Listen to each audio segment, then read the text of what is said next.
A4C all for Christ. శరీరానికి స్వస్థతను, ఆత్మకు స్వస్థ బుద్ధిని అనుగ్రహించండి తండ్రి. ప్రార్థన. ప్రేమమేడ కృపమేడ పరలోకమందున్న మా తండ్రి, మహిమగల మీ నామమునకు స్తోత్రములు దేవా. అయ్యా, ఆత్మీయంగా దిగజారిపోయిన బిడ్డలను లేవనెత్తండి. అన్ని విషయాలలో మీకు లోబడే మనస్సు ఇవ్వండి నాయన.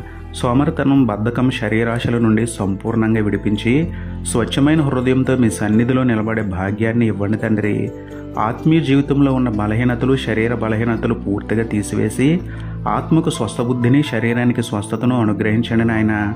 ఆత్మతో శరీరాన్ని లోబరుచుకుని ఆత్మీయంగా, శారీరకంగా మీకు లోబడే ధన్యత ఇవ్వమని వేడుకుంటూ, వైద్యులకే వైద్యుడు, పరమవైద్యుడైన మీకే స్తుతులు చెల్లించుకుంటూ, నమ్ముటని వలననైతే నమ్మువానికి సమస్తమును సాధ్యమే అన్న విశ్వాసంతో యేసయ్య పరిశుద్ధ నామంలో ప్రార్థించి పొందుకున్నాము పరమ తండ్రి. ఆమేన్. Praise the lord.